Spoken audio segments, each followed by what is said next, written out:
మనిషికి ఎప్పటి నుండో ఉన్న ఒక పెద్ద క్వశ్చన్, ఈ అనంత విశ్వంలో మనం తప్ప ఇంకా వేరే జీవాలు ఏవైనా ఉన్నాయా? ఒకరోజు ఈ భూమి మీదకి ఏలియన్స్ వస్తే ఎలా ఉంటుంది? మీరు ఎప్పుడైనా ఊహించుకున్నారా? మన భూమి మీదకి ఏలియన్స్ వచ్చి అవి మనల్ని మొదటిసారి కలిస్తే ఎలా ఉంటుందో?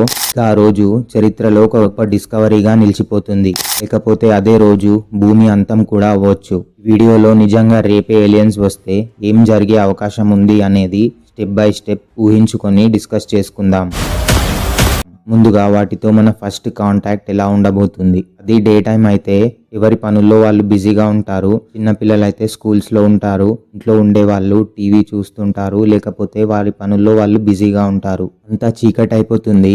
ఆకాశంలో నుండి ఒక మిస్టీరియస్ స్పేస్ షిప్ వస్తుంది. ఒకటి కాదు, చాలా స్పేస్ షిప్స్ వచ్చాయి. ఈ షిప్ లో నుండి డిఫరెంట్ వైబ్రెంట్ కలర్స్ లో లైట్లు మెరుస్తుంటాయి. రోడ్లపై ఉన్న పబ్లిక్ లో కొందరు భయంతో పరిగెడతారు, ఇంకొందరు ఫోన్ తీసి రికార్డ్ చేస్తుంటారు. మీడియా ఛానల్ వాళ్ళు వచ్చేస్తారు. టీవీలో లైవ్ స్టార్ట్ అవుతుంది. ఇంటర్నెట్ లో ట్రెండ్ అయిపోతుంది. #aliens on earth అని సోషల్ మీడియాలో ట్రెండ్ అయిపోతుంది. ఇప్పుడు అందరికీ వచ్చే ఒక పెద్ద క్వశ్చన్, ఏలియన్స్ మనతో ఫ్రెండ్షిప్ చేయడానికి భూమి మీదకి వచ్చాయా, లేకపోతే బ్రిటిష్ వాడు ఇండియాని ఆక్యుపై చేసినట్టు ఏలియన్స్ భూమిని మనుషులని ఆక్యుపై చేద్దామని వచ్చాయా? Next step, governments. అన్ని దేశాల గవర్నమెంట్స్ మిలిటరీకి హై అలర్ట్ ఆర్డర్స్ పాస్ చేస్తాయి. ఫైటర్ జెట్స్ యాక్టివ్ అవుతాయి. వెపన్స్ అన్ని సిద్ధం చేసుకుంటారు. ఒకవేళ యుద్ధం వస్తే లేట్ అవ్వకుండా యునైటెడ్ నేషన్స్, నాసా, ఇస్రో ఇంకా చాలా మంది పెద్ద సైంటిస్టులు ఎమర్జెన్సీ మీటింగ్స్ అరేంజ్ చేసుకుంటారు. అన్ని దేశాల లీడర్స్ ఆర్గ్యూ చేసుకుంటారు. కొందరేమో మనం వాటిని డైరెక్ట్ గా షూట్ చేద్దామంటారు. ఇంకొందరేమో వచ్చి మనతో మాట్లాడే వరకు వెయిట్ చేద్దాం, తర్వాత డిసైడ్ చేసుకుందాం అంటారు. కొన్ని దేశాలు యుద్ధానికి రెడీ అవుతుంటే కొన్ని దేశాలు శాంతికి రెడీ అవుతాయి. మొదట్లో అన్ని దేశాలు ఒక పాయింట్ పైన నిలబడరు. సరే, ఇప్పుడు ఏలియన్స్ ల్యాండ్ అయ్యాయి అనుకుందాం. అయితే మనకు వాటితో వచ్చే మొదటి ప్రాబ్లం కమ్యూనికేషన్. మనం వాటితో అసలు ఎలా కమ్యూనికేట్ అవుతాం? అసలు వాటికి మన భాషలు అర్థమవుతాయా? మన భాష, సైగలు, ఎమోషన్స్ అర్థం కాని వాటితో అసలు మనం ఎలా మాట్లాడతాం? యూనివర్సల్ కోడ్ యూజ్ చేసి కమ్యూనికేట్ అయ్యే ఛాన్స్ ఉంటుంది. అంటే మ్యాక్స్, ఇమేజెస్ లేదా సౌండ్ ఫ్రీక్వెన్సీస్ ద్వారా మనం వాటితో కమ్యూనికేట్ అవ్వచ్చు. కానీ ఇక్కడ ఒక డేంజర్ కూడా ఉంది. మన ఫ్రెండ్లీ సిగ్నల్స్ కూడా వాటికి యుద్ధానికి సంకేతాలుగా అనిపించవచ్చు. ఇదే part communication and first meeting ని వార్ గా మార్చే ఛాన్స్ ఉంది. సరే, కాసేపు మనం ఏలియన్స్ వచ్చాక మనతో ఫ్రెండ్లీగా ఉన్నాయి, మనం ఏదైనా సైన్ లాంగ్వేజ్ యూజ్ చేసి వాటితో కమ్యూనికేట్ అయ్యాం అనుకుందాం. తర్వాత వచ్చే ప్రాబ్లం ఫుడ్. అంటే ఏలియన్స్ అసలు ఏం తింటాయి? వాటికి సరిపడే ఆహారం అవి UFOs లో వాటితో పాటు తెచ్చుకుంటే ఎలాంటి ప్రాబ్లం ఉండదు. కానీ అవి ఇక్కడ చాలా రోజులు ఉండాలి అనుకుంటే మన అట్మాస్ఫియర్ లో ఉండే గ్యాసెస్ ని లేదా మన మట్టిలో ఉండే మినరల్స్ ని తింటే మన వాతావరణం పాడవుతుంది.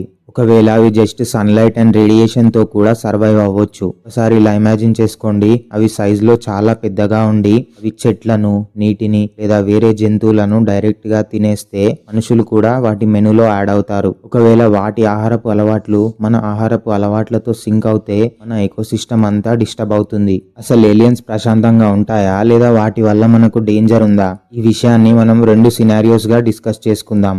సినారియో 1లో అవి ప్రశాంతంగా ఉన్నాయి అనుకుందాం. అయితే అవి రాగానే సిగ్నల్స్ ఇస్తాయి, మేము మీతో స్నేహం కోసం వచ్చామని. వాటికి జబ్బులను క్యూర్ చేసే ఏదైనా advanced technology, advance curing methods తెలిసి ఉండొచ్చు. వాటిని మనకు షేర్ చేస్తాయి. క్యాన్సర్ లాంటి డేంజరస్ డిసీజెస్ కి కూడా పరిష్కారాలు వాటి దగ్గర ఉండొచ్చు. అసలు పొల్యూషన్ లేని, సౌండ్ లేని ఏదైనా ఎనర్జీ గురించి మనకు చెప్తాయేమో. ఒక ప్లానెట్ నుండి ఇంకో ప్లానెట్ కి, వేరే గ్యాలక్సీస్ కి ట్రావెల్ చేసే ఈజీ రూట్స్ ని మనతో షేర్ చేస్తాయి. కానీ ఒకవేళ అవి మనతో శాంతికి రాకపోతే ఇదే రెండో సినారియో. ఇది కొంచెం డేంజరస్ సినారియో. అవి మన రిసోర్సెస్ అన్ని ఆక్రమిస్తాయి.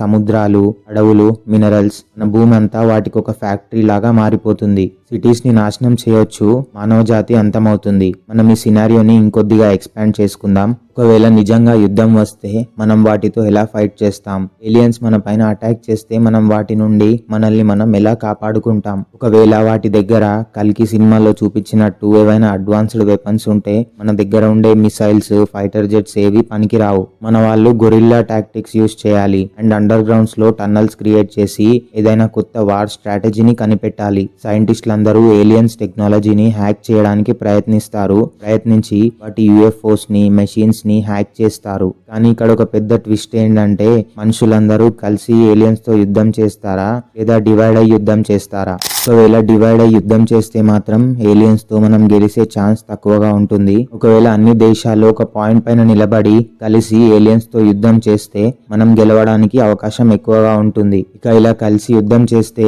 ఇదే చరిత్రలో మొదటిసారి అవుతుంది. శత్రు దేశాలు కూడా కలిసి ఒకరికొకరు సపోర్ట్ చేసుకుంటారు. USA, China, India, Russia, Europe and Africa లాంటి దేశాలు అన్ని బార్డర్స్ ని మర్చిపోయి యుద్ధం చేస్తారు. ఇక మనుషులందరూ కలిసి ఒక టీమ్ ఎర్త్ గా ఫామ్ అవుతారు. ఇప్పుడు టీమ్ ఎర్త్ వెస్ టీమ్ ఏలియన్స్ ఇద్దరిలో ఎవరు గెలుస్తారు అనుకుంటున్నారో కింద కామెంట్ చేయండి. ఇక్కడ ఇంకో రిస్క్ ఉంది. కొన్ని దేశాలు మనుషులని మోసం చేసి ఏలియన్స్ తో కలిసిపోయే ఛాన్స్ ఉంది. మన సీక్రెట్స్ అన్ని వాటికి లీక్ చేసే ఛాన్స్ కూడా ఉంది. ఈ ద్రోహం వల్ల టీమ్ ఎర్త్ యుద్ధం గెలిచే ఛాన్స్ కోల్పోతారు. కాసేపు యుద్ధం పక్కన పెడితే ఏలియన్స్ భూమి మీదకి రావడం వల్ల మనిషి మైండ్ సైకలాజికల్ గా ఎలాంటి మార్పు ఉండవచ్చు.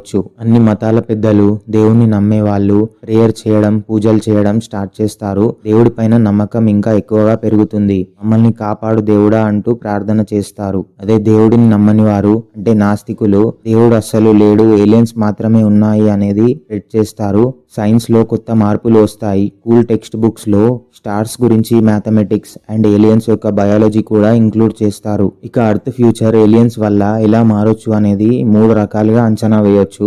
Number 1 best case scenario. ఒకవేళ ఏలియన్స్ ఇంకా మనుషులు కోఆపరేటివ్ గా ఉంటే ఒక కొత్త గోల్డెన్ ఏజ్ మొదలవుతుంది. మనం వేరే ప్లానెట్ అండ్ వేరే గ్యాలక్సీస్ కి కూడా ఈజీగా ట్రావెల్ చేసే టెక్నాలజీని అడాప్ట్ చేసుకుంటాం. మన సివిలైజేషన్ వేరే ప్లానెట్ కి స్ప్రెడ్ అయ్యే స్కోప్ ఉంటుంది. సెకండ్ సినారియో, ఇది వర్స్ట్ కేస్ సినారియో.